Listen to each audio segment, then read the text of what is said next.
आज ने वैसा इंटेंट दिखाया नहीं है। दिनेश कार्तिक की अगर हम बात करें तो 8 गेंदों में 9 रन उन्होंने बनाए।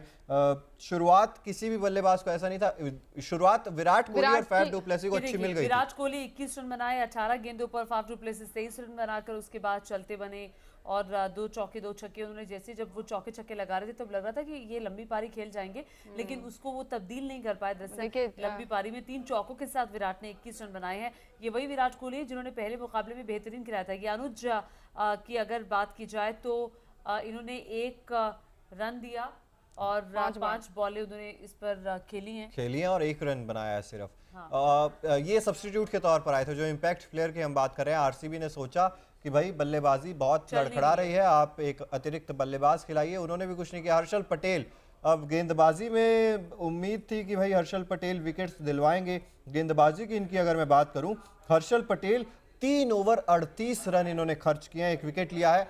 12.7 की इकोनॉमी से हर्षल पटेल ने रन दिए हैं, लेकिन जब बनाने की बारी आई तो 0-0। ना बनाए और ना दोनों तरफ से नाकामयाब हर्षल पटेल साबित हुए। फैफ डु प्लेसिस ये देखिए 23 रन बनाए हैं और कैप्टन है, कैप्टन से ज़्यादा उम्मीदें भी होती हैं, लेकिन धराशायी हो गई है सारी उम्मीदें। अगर ऐसे देखिए आरसीबी के साथ ये रहा है, आरसीबी कई बार अच्छा खेलती है और जब एक मैच में इतना अच्छा खेलती है और अगले मैच में ऐसे धराशायी हो जाती है, शायद यही वो कंसिस्टेंट नहीं है, उसी वजह से आज तक खिताब आईपीएल का हासिल नहीं कर पाई। ये चिराग जवाब दे पाएंगे इसका। देखिए कंसिस्टेंसी की कमी तो है ही, और जिस चीज़ का मैं जिक्र कर रहा हूँ ना कि प्रेशर जब भी आता है तो आरसीबी उसे झेल नहीं पाती है। अब जैसे हम देख रहे थे शार्दुल ठाकुर बल्लेबाजी कर रहे थे, 1 छक्का पड़ा, उसके बाद ऐसा नहीं है कि आरसीबी गेम में वापस आना चाह रही है। उसके बाद वाइड्स जाएंगी, नो बॉल्स जाएंगी। कितनी नो बॉल्स पड़ी होंगी अंकिता आज के मैच में? कोई हिसाब किताब शायद रखने वाला होगा। बहुत बिल्कुल 4 विकेट लिए वरुण चक्रवर्ती ने 3.4 ओवर में। हाँ। तो ये बहुत बड़ी बात होती है और आज के गेम चेंजर वही मुझे लग रहा है कि साबित होंगे। सुयश शर्मा जिन्होंने 3 विकेट लिए हैं। बिल्कुल, देखिए सुयश शर्मा जिनकी मैं बात भी कर रहा था, अनुकूल रॉय की जगह ये आज प्लेइंग 11 में शामिल हुए थे। सुयश शर्मा शायद साउथ इंडिया में ही कहीं से खेलते हैं। डोमेस्टिक की अगर मैं बात करूं तो I am not confirmed about it, but देखिए सुयश शर्मा की चर्चा पहले भी की जा रही थी। आईपीएल जब शुरू नहीं हुआ था तब से भी बात कर रहे थे, लेकिन आरसीबी की अगर बात करें तो जिस चीज़ का मैं जिक्र कर रहा था कि भाई कंसिस्टेंसी इसीलिए नहीं है क्योंकि प्रेशर एक आप देखेंगे तो एक आउट हुआ, उसके बाद दूसरा आउट हुआ, तीसरा आउट हुआ, और गेंदबाजी की भी अगर मैं बात करूं तो वहां पर भी 1 छक्का पड़ते ही गेंदबाज की लय बिगड़ जाती है, नो बॉल स्टार्ट हो जाते हैं। उसके बाद अगर आप देखेंगे तो वाइड गेंदें कितनी ज्यादा की हैं। जो डेथ ओवर्स रहता है वहां पर 19 साल के सुयश शर्मा ने आज कमाल किया है, 3 विकेट लिए हैं सुयश शर्मा ने। दिल्ली से है, नई दिल्ली से इनका बर्थ प्लेस है, और डोमेस्टिक भी अभी देखेंगे। और ये इनका आईपीएल डेब्यू है। बिल्कुल आईपीएल डेब्यू है आज उन्होंने किया है, और कितनी शानदार तरीके से गेंदबाजी की, और गेंदबाजी कर रहे थे तो कॉन्फिडेंस झलक रहा था हर विकेट के साथ। नहीं था क्योंकि डेब्यू मैच रहता है, उसमें थोड़ा प्रेशर भी रहता है कि आप डेब्यू मैच कर रहे हैं, कैसा किस तरीके से गेंदबाजी करते हैं। आप ऐसा कमाल कर जाए ना, बिल्कुल वो दिखाता है कि आप एक्चुअली जो बने हैं वो आपकी राह ये नहीं है, आपकी राह इससे भी कहीं आगे है।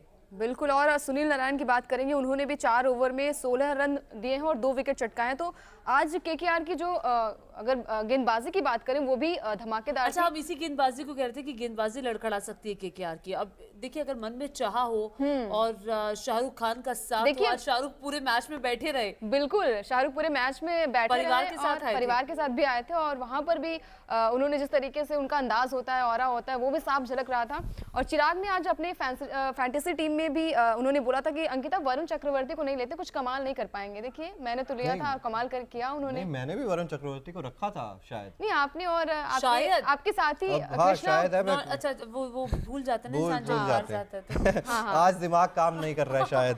देखिए वरुण चक्रवर्ती जो है वो गेम चेंजर के तौर पर साबित हुए हैं, और बल्लेबाजी के साथ साथ गेंदबाजी भी बैलेंस रही है। इसी वजह से आज केकेआर इतने बड़े स्कोर से जीता, और पॉइंट्स टेबल पर भी 19 रन बनाए हैं। बिल्कुल 4 गेंदों में। चलिए हमने आरसीबी की बात की, मैं चाहती हूँ कि अब केकेआर की जरा टीम सामने आ जाए, हम केकेआर की भी टीम की बात कर लें कि केकेआर की टीम से किसने कितने रन बनाया। देखिए आज किससे आपको उम्मीद नहीं थी जिसने रन बनाए अंकिता? मुझे शार्दुल ठाकुर से उम्मीद नहीं थी। जिस तरीके से उन्होंने आज 29 बॉल पे 68 रन बनाए, 68 रन बनाए, और वो उस लय में नजर आ रहे थे, लग रहा था कि मतलब एक भी बॉल उन्होंने छोड़ी नहीं, और फ्री हिट में जो उन्होंने छक्के चौके लगाए वो कमाल का था। और वो कहते हैं ना कि तैयारी की थी आंद्रे रसल की, वो तो पहली गेंद पर ही आउट हो गए, 0 रन पे आउट हुए वो। आउट ऑफ द सिलेबस आ गए शार्दुल ठाकुर, जिनसे किसी ने उम्मीद नहीं की थी कि इतनी शानदार पारी खेलेंगे।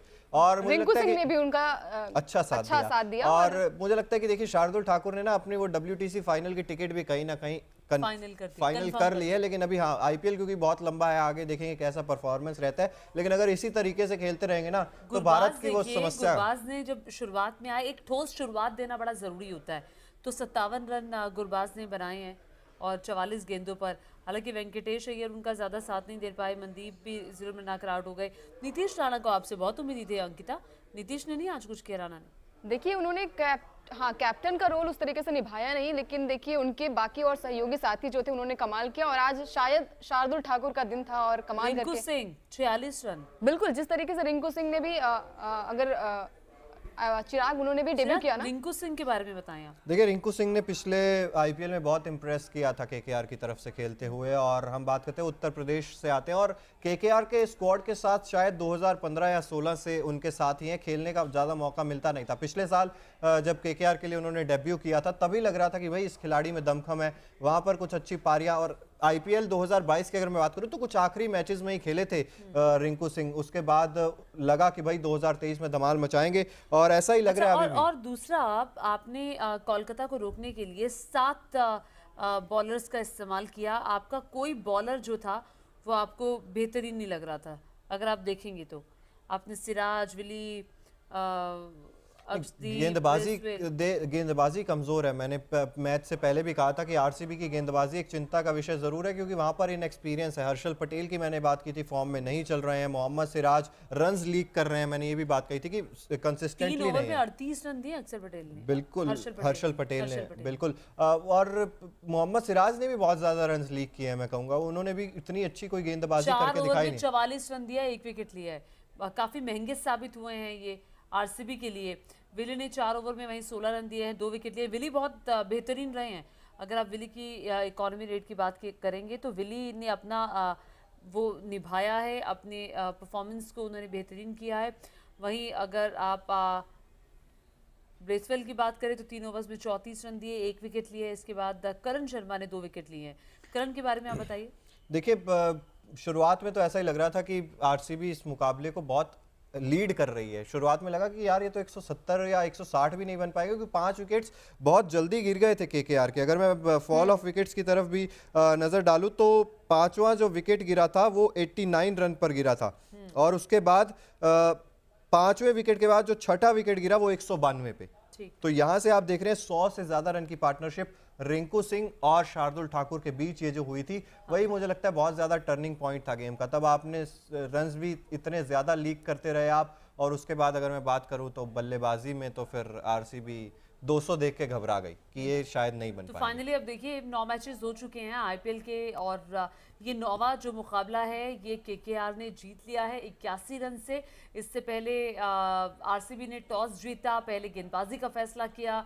केकेआर बैटिंग करने आई, 204 रन बनाए, 205 का लक्ष्य आरसीबी के सामने रखा। 7 विकेट के नुकसान पर केकेआर ने 204 रन बनाए, लेकिन आरसीबी के जो आज बल्लेबाज थे वो एक के बाद एक लगातार आउट होते गए और 123 रन आरसीबी ढेर हो गई 123 रन पर। और इसी के साथ ही ये 9वां मुकाबला कोलकाता नाइट राइडर्स ने, शाहरुख खान की टीम ने जीत लिया। मैच के दौरान शाहरुख खान अपने परिवार के साथ लगातार मौजूद थे अपनी टीम को सपोर्ट करने के लिए। बिल्कुल। और केकेआर की बल्लेबाजी अब आपके सामने देखिए, रितीश राणा 1 रन बनाया 5 गेंदों का सामना करते हुए, 20 का स्ट्राइक रेट, 1 ही रन था, तो कुछ चौकों छक्कों की तरफ देखने की जरूरत नहीं है। लेकिन जिस तरफ देखने की जरूरत है, रिंकू सिंह जिन्होंने अच्छी बल्लेबाजी की, शार्दुल ठाकुर जिन्होंने शानदार तरीके से बल्लेबाजी की, कैप्टन से देखिए ज्यादा उम्मीद है केकेआर को। ये मैच आपने जीत लिया, अच्छी बात है, लेकिन रसल का चलना, नीतीश राणा का चलना, इनके बल्ले से जब तक रन नहीं आएंगे, इनका चलना मैं कह रहा था कि केकेआर के लिए जरूरी है। अगर ये चलेंगे तो मतलब केकेआर एक बहुत पावर पैक्ड टीम दिखाई देगी। अब आपको वही है ना, हर मैच में वरुण चक्रवर्ती भी उतनी ज्यादा विकेट्स नहीं लेके देंगे, क्योंकि आज केकेआर कोलकाता के मैदान पे मैंने कहा था कि आपको मदद मिलेगी, स्पिनर्स को यहाँ मदद मिलेगी, लेकिन मुझे लगता है टी20 में ना आपको छोटे अगर आप रन्स भी बना जाएंगे 20-25 पैचेस में परफॉर्मेंस भी देंगे, हाँ, तो वो भी बहुत ज्यादा रन्स इकट्ठे हो जाते हैं। लेकिन उसमें ये है कि आपको फिर अपना किरदार निभाना होगा। अगर आप नहीं निभाएंगे तो फिर आप बैक फुट पे चले जाएंगे। बिल्कुल वेंकटेश अय्यर 3 रन बनाए हैं 7 गेंदों का सामना करते हुए। ओपनिंग करने आए थे, ओपनिंग करने आए थे आज। आप कह रही थी कि ओपनिंग करने भेजिए वेंकटेश अय्यर को, आए भी थे ओपनिंग करने, लेकिन उतना ज्यादा कंट्रीब्यूट कर नहीं पाए। वैसे तो शुरुआत में ज्यादा विकेट्स गिर गई थी केकेआर की। देखिए आपने खुद ही बता दिया कि 88 पे 5 विकेट गिरे थे। उसके बाद से जो पारी को संभाला शार्दुल ठाकुर आपके स्क्रीन पर है, उन्होंने 29 बॉल पे 68 रन की पारी खेली और देखिए स्ट्राइक रेट देखिए इनका 234.48 का रहा, जहां पर 9 चौके और 3 छक्कों की बरसात की है। तो ये बहुत बड़ी बात होती है।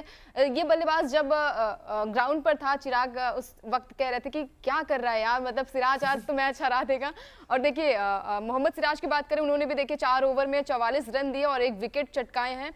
थोड़े महंगे साबित हुए ये, लेकिन जिस तरीके से ये अपनी बल्लेबाजी के लिए भी जाने जाते हैं, और अगर लास्ट ओवर की बात करें तो बल्लेबाजी भी अच्छी करते हैं, लेकिन उस तरीके से निराश किया है, थोड़ा ज्यादा रन दे दिए। दिन नहीं था, कुल मिलाकर आरसीबी का मुझे लग रहा है कि हाँ बिल्कुल, और दिन भी नहीं था और प्रेशर भी बहुत ज़्यादा। यही चीज़ की डिस्कशन मैं बार बार करता रहता हूँ कि भाई प्रेशर सिचुएशन से कब लड़ना सीखेगी आरसीबी। इस चीज़ का जवाब आज तक नहीं मिला। 16वां साल चल रहा है, 16वें साल में अब हम एंटर कर चुके हैं आईपीएल के, लेकिन ये जवाब नहीं मिला कि प्रेशर से कैसे डील करना है। और देखिए ये प्रेशर ऐसा है कि आरसीबी को कभी खिताब नहीं दिलवा पाया आईपीएल का, और कितने मौक़ों पर लगता था कि आरसीबी के चाहने वाले इतने हैं, और कितने मौक़ों पर लगा है कि चलिए अब सेमीफाइनल, अब फाइनल, लेकिन पता लगा कि आरसीबी ध्वस्त। बिल्कुल, वो पार्टनरशिप की ज़रूरत थी ना, आपको पार्टनरशिप चाहिए होती है इस ऐसे मुकाबलों में। जब आप 205 बना रहे होते हैं तो पार्टनरशिप की ज़रूरत होती है। पार्टनरशिप यहाँ पर बनी नहीं। वहां पर देखेंगे तो शुरुआती 5 विकेट जैसा कि मैंने कहा जल्दी गिर गए थे, लेकिन रिंकू सिंह, शार्दुल ठाकुर ने इंटेंट दिखाया कि भाई आप इस मैदान पर रन बना सकते हैं, उसी लिहाज से रन बनाए भी। हाँ बिल्कुल, क्योंकि जिस तरीके से आरसीबी ने पिछला मुकाबला खेला था, जीता था मुंबई के खिलाफ, वहां पर भी देखिए विराट कोहली और डुप्लेसी ही जो थे वो उन्होंने मैच को संभाला था। और देखिए हर बार हम ओपनर से ये उम्मीद नहीं कर सकते कि वो चल जाएंगे, बाद के बैट्समैन को भी ये ध्यान देना होगा। जिस तरीके से आज केकेआर ने बल्लेबाजी की और शार्दुल ठाकुर से वो उम्मीद नहीं थी, और आज जितने अच्छे वो साबित हुए टीम के लिए, वो बहुत बड़ी बात होती है। इसी के साथ ही पॉइंट्स टैली में आपकी जो केकेआर है वो नंबर 3 पर पहुंच गई है। आज की जीत के साथ ही पॉइंट्स टैली में केकेआर नंबर 3 पर है और आरसीबी की हालत खस्ता है, बिल्कुल 7वें नंबर पर आरसीबी। देखिए क्योंकि बहुत बड़ा स्कोर होता है, नेट रन रेट की वजह से वो थोड़ा सा नीचे चली आई। और सबसे बड़ी बात है कि गुजरात टाइटंस अभी भी टॉप पर है, नंबर 1 पर है। पंजाब खेले हैं 4 में जीत, माफ कीजिएगा 4 पॉइंट्स है, 2 मैच खेले हैं, 2 में जीत है।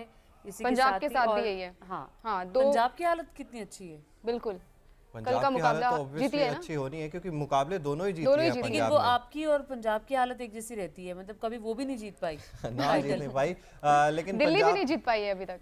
हाँ, दिल्ली भी नहीं जीत पाई है, दिल्ली भी नहीं जीत पाई है। और देखिए राजस्थान का खाता भी एक ही बार खुला था 2008 शुरुआत में वो केकेआर अंडरडॉग थी उस समय, कोई नहीं कह रहा था कि राजस्थान जीतेगी। बिल्कुल, और उम्मीद है, फैन है हमारे न्यूज नेशन में भी राजस्थान रॉयल्स के, रंजना है, लक्ष्य हैं, वो आएंगे राजस्थान से है। और लेकिन वो ऐसे वाले फैंस हैं कि वो धुआं कर देते हैं सामने वाले को। बिल्कुल, और देखिए एक पोल भी आपको नजर आ रहा है, आरसीबी की हार का कौन जिम्मेदार है, गेंदबाज या बल्लेबाज? तो 64% लोग कह रहे हैं कि बल्लेबाज दोषी है। इसमें गौरव जी कमेंट कर रहे हैं, आप तीनों में से किसका दिल टूटा? आज आरसीबी हारा है वो भी बुरा, मुझे तो बहुत मजा आया है आरसीबी हारा है। तो गौरव जी अच्छी बात है, मजा आया है। देखिए आप मजा आता है, देखिए गौरव आप समझ गए होंगे कि दिल किसका टूटा है। ऑब्वियसली बीच में जो बंदा बैठा है यहाँ पे चिराग, उनका ही दिल टूटा है क्योंकि बहुत बड़े फैन है आरसीबी के। और गौरव भाई अब मजे ले सकते हैं, क्या कह सकते हैं अब इन्हें। दानिश जी लिख रहे हैं केकेआर इज बैक। बिल्कुल, देखिए केकेआर इज बैक, और आज जिस तरीके से जीते हैं केकेआर की टीम, लग तो रहा है कि केकेआर इज बैक, और उम्मीद यही रहेगी कि इसी फ्लो के साथ अब केकेआर चलिए, मोमेंटम को टूटने ना दिया जाए। बिल्कुल, और जिस तरीके से आज लाइव में भी चिराग ने बोला कि टीम अच्छी नहीं है, टीम में बैट्समैन और बॉलर्स की जो कॉम्बिनेशन है वो भी सही नहीं है। तो आज जिस तरीके से शार्दुल ठाकुर ने बल्लेबाजी की है वो दमखम दिखाते हैं कि हाँ मतलब देखिए डूबती नैया पार करा सकते हैं। और आज इस तरीके से बल्लेबाजी हुई उनकी केकेआर की, ऐसे ही आगे भी करते रहे तो बहुत अच्छी बात है। और आरसीबी को थोड़ा सा अपने बैट्समैन की बात करें तो ओपनिंग ऑर्डर के साथ साथ ही और सारे बैट्समैन को भी, मिडिल ऑर्डर को भी ये ध्यान देना, बहुत जरूरी है, क्योंकि विराट आउट हुए, डुप्लेसी आउट हुए, उसके बाद से सारे के सारे बैट्समैन जो है वो आउट होते चले गए। तो ये थोड़ा सा निराशाजनक है, क्योंकि हम सिर्फ और सिर्फ विराट कोहली या फिर डुप्लेसी के भरोसे नहीं बैठ सकते। आपको अच्छी, क्योंकि देखिए गेंदबाजी तो अच्छी हुई है, इसमें कोई दो राय नहीं थी, 7 विकेट चटकाए थे केकेआर के बल्लेबाजों का। तो यहाँ पर देखिए 200 का आंकड़ा उतना ज्यादा नहीं लगा मुझे। केकेआर बहुत बड़ी टीम है और स्ट्रॉन्ग टीम है, तो थोड़ा सा स्पिनर्स देखिए ना, आप स्पिनर्स के खिलाफ आरसीबी की पूरी टीम ऐसे लड़खड़ा गई जैसे आप किसी क्लब के खिलाफ खेल रही थी केकेआर, ऐसा लग रहा था। और स्पिनर्स ने वहां पर आतंक मचाया, कोहराम मचाया, क्या शब्द यूज करें वही नहीं समझ में आ रहा। लेकिन देखिए आप शार्दुल ठाकुर की तारीफ जरूर कर रहे हैं, लेकिन तारीफ करनी चाहिए यहाँ पर गुरबाज की भी, क्योंकि गुरबाज ने जो पारी खेली वो भी आप भूल नहीं सकते। ओपनिंग करते हुए जो उन्होंने शुरुआत, एक तरफ से मैं कहूंगा कि छोर संभाले रखा था, दूसरी तरफ से विकेट्स गिर रही थी लगातार। आज का तो ये